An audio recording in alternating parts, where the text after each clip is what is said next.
It was one of those movies I was bound and determined not to like. Did anybody else feel that way when the movie Dodgeball came out?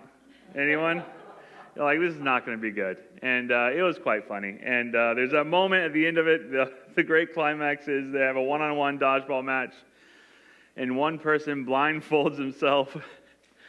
And the announcer goes, he's blindfolding himself, so I wonder how he's going to see. And the other guy goes, it's a bold strategy, Cotton, but we'll see how it goes for him. And it was a great moment, you know what I mean? And today we're learning about the kinds of strategies that God will put down for His people to follow. And you know what? They're almost always strategies that make the world look kind of sideways at them. They're almost always the strategies that you and I would not draw up for ourselves. And they're almost always strategies that make people go, well, it's a bold move, but we'll see how it works for them. You know what I mean? Just, it's your life, go deal with it. And today we are finally getting to the Battle of Jericho. And if you have your Bibles, open up to Joshua chapter 6. We do not have the words on the screen today, but Joshua chapter 6 is the story. And I'm thinking about this as I've been preparing today, that we should have just called this series The March to Jericho, because that is all we've been covering in a 24-chapter book is the first 6 chapters. And in like 2 weeks, we're going to be like, all right, we're done. We're done with Joshua, guys. So your feet are tired of marching. There we go. And but we're here. Today is the day where we get to see the Battle of Jericho, the vaunted, the advertised, there's a big boxing match between Tyson Fury and some other guy that happened this weekend. I don't know what happened, but that's, it's like that. We're like, this is the moment. We all knew it was coming, and let's have it. So chapter 6, verse 1 says, now the gates of Jericho were securely barred because of the Israelites, and no one went out, no one came in. And the Lord said to Joshua, see, I have delivered Jericho into your hands, along with its kings and its fighting men. March around the city with all the armed men, and do this for 6 days. And have seven priests carry trumpets of ram's horns in front of the ark. And on the 7th day, march around the city 7 times, with the priests blowing the trumpets. And when you hear them sound a long blast on the trumpets, have the whole army give a loud shout, and the walls of the city will collapse, and the army will go up, and everyone straight in. And Joshua son of Nun, called the priests, and he said to them, take up the Ark of the Covenant. The Lord has 7 priests carry the trumpets in front of it. And he ordered the army, advance, march around the city. And the armed guard looking ahead of the Ark of the Lord. And when Joshua had spoken to the people, the 7 priests carrying the 7 trumpets before the Lord went before them, blowing their trumpets, and the Ark of the Lord's covenant followed them. And the armed guard marched ahead of the priests who blew the trumpets, and the rear guard followed the ark. And all this, the trumpets were sounding. But Joshua had commanded the army, do not give a war cry, do not raise your voices, do not say a word until the day I tell you to shout. Then shout. So he had the ark of the Lord carried around the city, circling it once, and the army returned home and spent the night there. Jump down to verse 15. And on the 7th day, they got up at daybreak, and they marched around the city 7 times in the same manner, except on that day, they circled the city 7 times. And the 7th time around, the priest sounded the trumpet blast, and Joshua commanded the army, shout, for the Lord has given you this city. It's a bold strategy. I want to remind us how we've gotten to this point. I want to remind us of what we've been saying. And in retrospect, as we think about this Battle of Jericho that everybody knew was coming, we've all been waiting for it. The people in Jericho knew this battle was coming. The people of Israel knew this battle was coming. Joshua knew this battle was coming. And everything has been a march towards Jericho. God finds Joshua in chapter 1 and says, hey, listen, you will lead these people to take the land. You will do this, and let's go. And so immediately from that point forward, he starts making plans. He says, spies, go spy out the land, especially Jericho, because that's our spot, that's our thing. And throughout the entire first 5 chapters of the Bible, you see God's people preparing for battle, God's people preparing to enter the land, God's people entering the land, God's people preparing themselves for a relationship with their God. And all this stuff's going on, and it's all being done with this giant specter of Jericho just sitting there in the background. And it might be weird for you to hear me say the background, because everyone around is thinking, no, this is the foreground. This is the thing. This is the example of why we didn't enter the promised land in the first place. It is the example of, if we can't beat these guys, we're not getting anywhere in this land. It is the example of what it's like to have to take over this land. They have big walls and strong armies and big people. What do you mean it's the background? What I mean is that every time they try to take one more step towards the city of Jericho, God says, hey, there's something more important I want you to focus on. Hey, there's this other thing over here that's more important that I want you to think about. Hey, there's this other thing over here you forgot to do over here. We got to do this ceremonial rite over here. It's more important. Oh, and I know the city's right there, but I want you to celebrate the Passover. It's more important. And then we get to that moment. Remember the moment where Joshua's finally ready to go in? It's the very end of chapter 5, right before what we started. Joshua goes to get his own eyes on Jericho. He's standing in the woods outside Jericho. And he has this moment where he finds a man with a sword in his hand. Remember, he's a soldier. And we said this is one of those moments that can offer a framework for you and me to understand interacting with God. And it's one of those things that can help us understand what it's like to interact with God and read the rest of the Bible. Because Joshua goes up to this man who's armed, ready to fight. And Joshua's like, I'm ready to fight too. That's what I'm doing. Let's do this thing. And he goes, are you for me or are you for my enemies? Do we remember what the man said? Neither. I don't join anybody's team. I'm the commander of the Lord's army. I'm God's representative. I don't join your side. And we learn that the question at the bottom of everything is, will you and will I join this man's side or not? That's the question at the bottom of everything. That's the most important thing. And they did. And here's the first point I want us to think about as we are going through this story. And it's this. Normal strategy is not a lack of faith. The moment Joshua got his call, the moment Joshua knew what his job was, the moment he was given his task, he started going like everything was normal.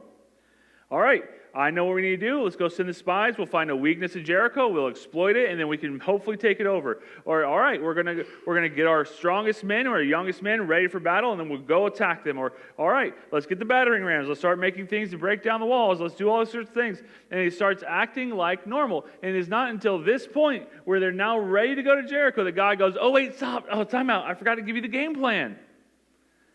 I want you to march towards the city and then kind of turn a little bit to the right. Just a little bit. And then turn a little more, and then kind of turn this way, and just march around the city and go home. And they're like, no, this was a march towards Jericho. He's like, no, I want you to go around it and come on back. And this is the first moment in the entire book of Joshua that anyone understands that God's plan for taking Jericho was going to be a miracle. Everyone else has been acting like this is going to be a normal battle, and we're just going to hope that we can make it through. And what I want you to understand is that thinking that way is not a lack of faith. You and I cannot just go around assuming some miracle is going to make everything okay if we don't prepare ourselves. We can't just go around thinking, I'm not going to think about the future. I'm not going to make any plans. I'm not going to do the wisest thing possible and just hope that God's going to snap his fingers and everything's going to be okay. It's okay to make the wise choices and to make preparations for the future and think this, if all things go wrong, we're going to do this, or we're going to attack from over here, we're going to do this thing. It's okay to be like, hey, it's a city with walls, let's make a battering ram. What would have been a lack of faith is if God said, okay, here's what I want you to do. I want to march around the city until it falls over. And Joshua goes, no, I got battering rams. They're brand new. I haven't even used them yet, so I'm going to use those instead. That would have been a lack of faith, right, Dallas? Dallas, get my back here. All right. Because God made this world to where it looks and works and operates a certain way all the time, usually.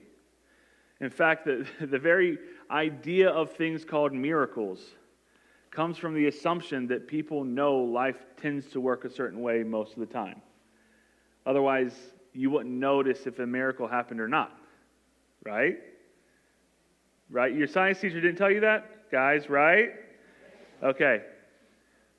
And so the people are walking through life going, we're going to do what God's called us to do, and then God shows up and says, no, I'm going to make a miracle happen. And let me just tell you something. At our church, we're in that time of year where we're drawing up the budget for next year so the elders can approve it and we can make sure our ministries are funded and ready to do whatever. And guess what one of the fundamental assumptions is going to be while we're planning out our budget for next year? That giving, but a dollar for our church will go about as far as $1 in your bank account will go. We're going to assume that things will be normal as far as money things go. We're not going to be like, well, I'm actually just going to expect that everything we need to buy will be less expensive for us because we're buying it for God. Like we don't do that. We're not going to be and when we think about next year's budget, we're going to be like, well, our income will probably be pretty similar to what it was this year. We're not going to be like, in faith, guys, we're budgeting an extra $100,000, so let's just go buy TVs. Like, if God wants to do that, we'll be glad. We'll put it to use in the work of the ministry. But we're not just assuming that this miraculous influx or anything like that. We're going to be using normal financial planning ideas because that's how life works. And if God wants to do something for us and something happens where we get this influx of money or this opportunity comes where things are super inexpensive compared to what it should have been, like, for example, this building, we will be glad to accept that miracle. But otherwise, we're going to expect normal strategy is what's required, and that's not a lack of faith. Now, here's the next thing. This is the big thing from this story teaches us. And it's one we don't like. And it's this. When God does share his strategy and his wisdom for life, it is usually something the world thinks is foolish. It's usually something that might make you look silly to the people you go to work with or the people around you. And they go, dude, no one does that anymore. You're not really one of those people that just gives of their income and just gives it away. Or you're not really one of those people that operates like that. You're not really one of those people who's going to pray for those who are your enemies or who persecute you, right? You're not really going to follow the first will be last thing and the last will be first. You're not really going to think that the way to become great in this world is by becoming a servant of all. That's ridiculous. It's ridiculous. And yet that is what Joshua has to deal with. Not only are the people in Jericho probably going, wow, this is kind of a weird battle plan. His own guys are probably back here going, guys, this is kind of a weird battle plan. Am I the only one? Is it just me? And they're all going, no, Joshua's kind of kooky right now. I don't know. And Joshua just has to sit there and go, this was the strategy I was given. And it's the one I'm going to stick with. And when he stuck with it, he went on, and day 2 came. We're like, well, Joshua, we tried this yesterday and it didn't work. He goes, just march around. Let's just do it. And I go, okay, let's march.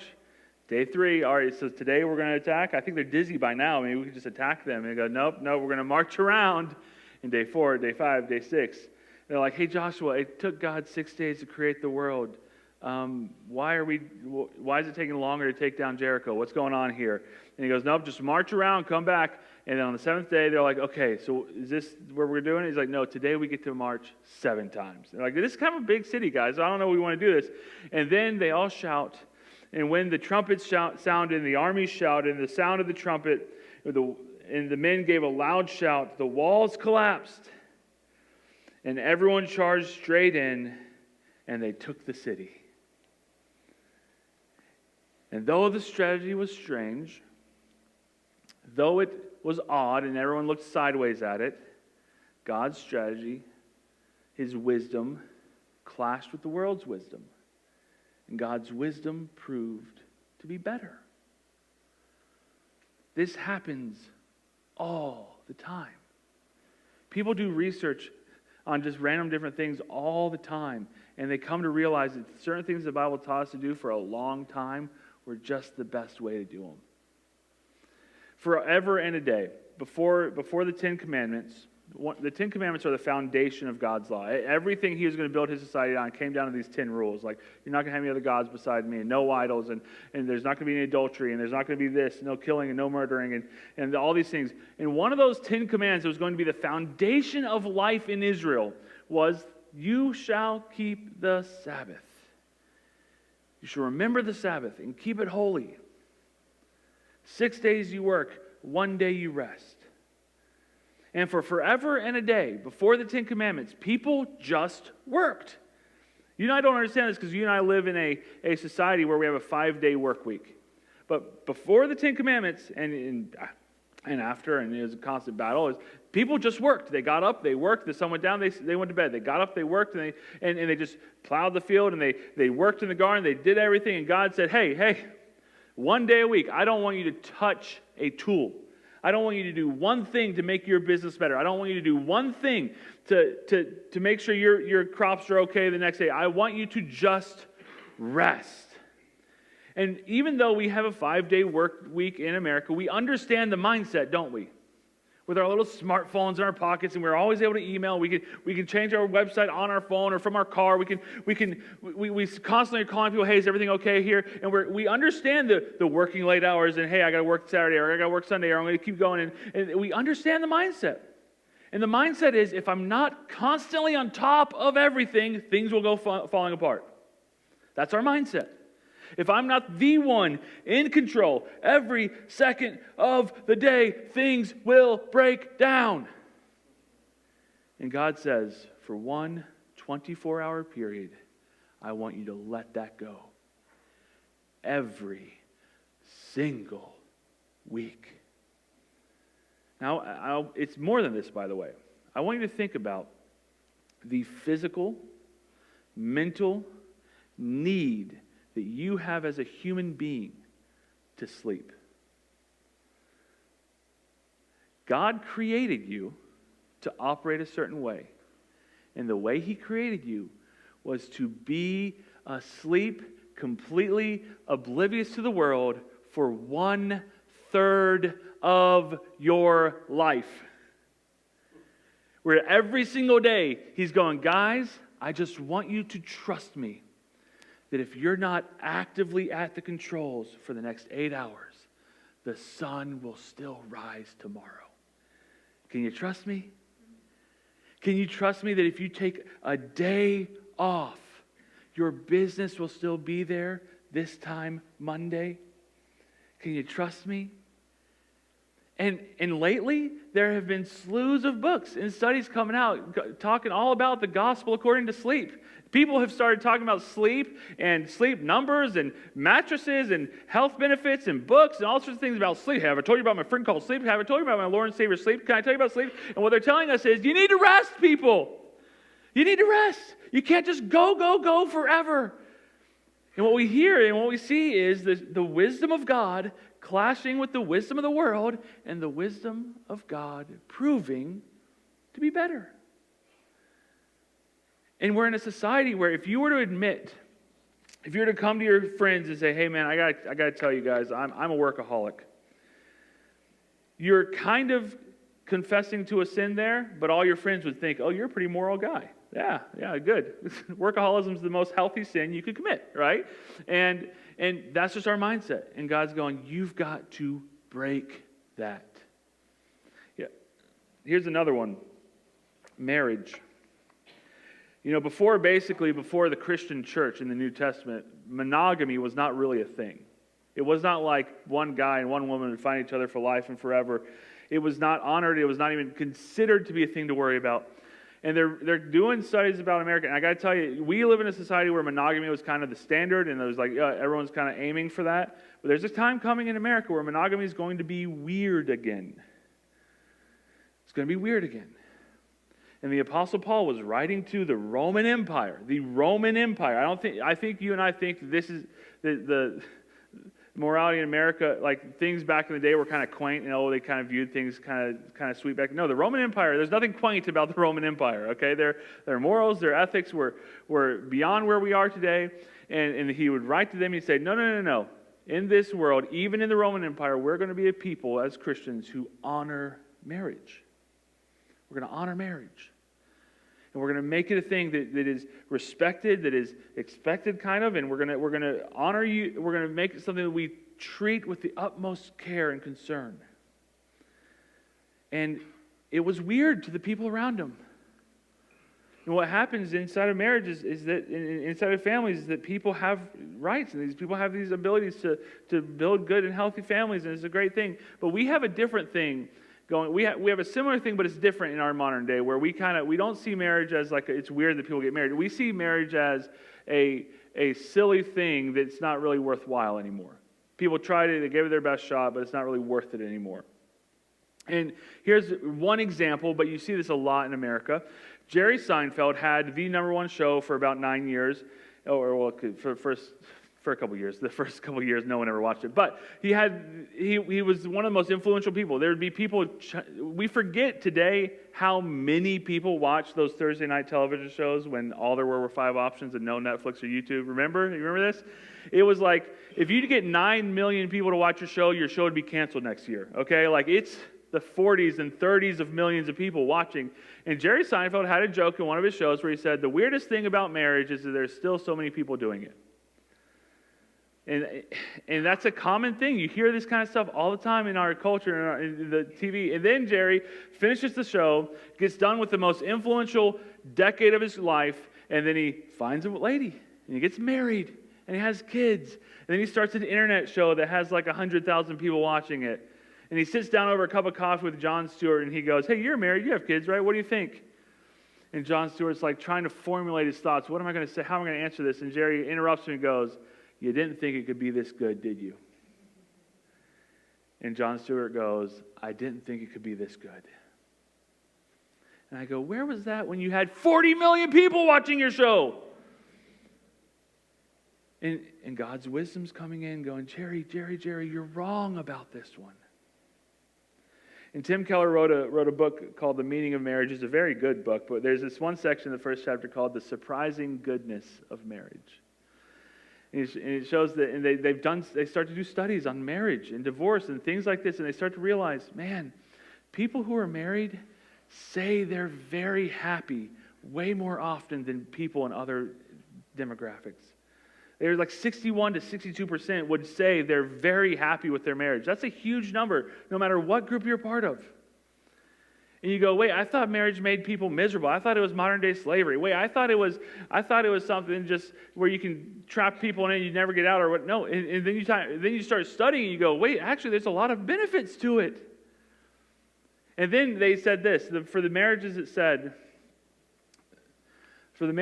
said they were not happy, who stayed together 5 years, studies showed that most of them became happy. And we don't know anything about whether or not they became Christians or turned over a new leaf. The only thing we know about it is they just didn't get divorced. And the researchers who are doing this study came to this conclusion. It appears the benefits of divorce have been oversold. And I know there's a lot of us in this room who've been through divorce. I'm not here to make anyone feel bad about it. I'm actually talking about this because there's people in the room who are married. And I know that there are people around who think this divorce is just another decision adults make, and maybe this is the right decision for me. And I want to hear you that God's wisdom is clashing with the world's wisdom on this one, and it's proving to be right. There's a lady named Diane Medved who was a practicing psychologist, and she had written 2 books. One book was a non-emotional guide to help people understand when it's the right to get married. And she did the research, did the whole thing, put a book out. Did another book, a non-emotional guide to help people with another giant life decision. When's it right to have kids? And then did a bunch of research, did the whole thing. And then she said, I'm going to round it out. It's the final big decision. We'll just see what it works like. We'll see what goes. And we'll do a non-emotional guide. I thought it'd be a huge help. I'm going to write the final book. Here's your guide to help you decide if it's the right time for you to get a divorce. And she started doing the research. And she started talking to people who've gone through it. And she started looking at the statistics and different things that go on. And she eventually had to stop the book. And she said, I have to write a different book. And it went from, here's the guide to how to know if you should get a divorce, to the case against divorce. And here's what she said. Quite simply, I discovered in my research that the process and the aftermath of divorce is so pervasively disastrous to body, mind, and spirit that in an overwhelming number of cases, the cure that it brings is simply worse than the marriage's disease. And no one in our society will tell you that. That it is a gauntlet you have to go through. And if it could be avoided, you should. Because the benefits of divorce have been oversold in our society. And it's God's wisdom clashing with the wisdom of the age. And God saying, I know it looks a certain way. I know for everything it seems to be this way. I know everybody else is doing it. I know everyone else is saying this is the wise way to go. But God's wisdom will unapologetically disagree with the world. And if we have the ability to take a step back, we will find that God's wisdom is proven right. In God's strategy, man, it always looks weird to the world. It always looks silly and maybe even childish. So much to the point where Paul, the Apostle Paul, who wrote a bunch of the New Testament, had to actually come out and say with his mouth, I am not ashamed of the gospel. Well, of course he's not ashamed of the gospel. What Christian would be ashamed of the gospel? He's the Apostle Paul. Why would he even be tempted to be ashamed of the gospel? Because the gospel gives a strategy for life that seems foolishness to the people. It seems silly. It seems stupid. And the Apostle Paul goes, I'm not ashamed of the gospel because I know that the gospel is the power of God unto salvation.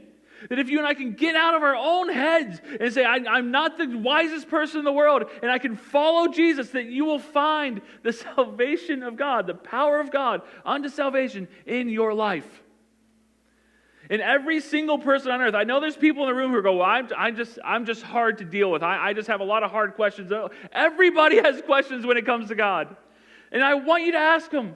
And the Apostle Paul says that everybody has a different stumbling block when it comes to Jesus Christ and the gospel. He says the Greeks wanted wisdom and the Jews wanted power. That's what they were looking for in life. And yet the message of the cross, the gospel, that Jesus Christ would leave heaven, die on a cross, put himself in the hands of sinful men to do whatever they want to do with him. That message of the cross was foolishness to the Greeks and weakness to the Jews. And yet Paul has come to the place where he has learned that it's not either, but rather it's the power of God unto salvation. And at some point, Christians are people who have woken up one day and said, you know what? I've given it my best shot. And I'm terrible at this thing called being God. I'm terrible at this thing called being my own Lord and Savior. I'm terrible at this thing called being the wisest person in the room, the person who can do all the math to figure out the best decision. I'm terrible at it. And yet my grandma's over there. Graduated from 8th grade. Read nothing in her adult life but her Bible. Went to church 3 times a week. Married one man and was happy until he died. Was sitting there crying at the grave because she loved him so much. She's found something that I don't know about. Silly old grandma who used to believe this or that or whatever. Because the wisdom of God unapologetically disagrees with the world. I'm sorry. God himself unapologetically disagrees with you. Did you know that? He's not beating around the bush waiting to make sure he doesn't offend you. No, he disagrees with you, and he has a whole book telling you why. Because he knows how and why you and I were created. He knows what we need. And we need the gospel. Because it is the power of God unto salvation. And if we don't have that, I don't care what you've got. But you don't got much. What are we going to do? We're all somewhere. We've all got something in the Bible that we know of. Okay, I'm waiting for the preacher to say that, and if I'm going to see if he's going to explain that away or whatever. And if he doesn't explain it away the right way, I'm out of here. We all have something about that. I'm plenty offended by the Bible. We've all got something. The question is, what are we going to do with it? Because God's plan, his strategy, is always different than yours.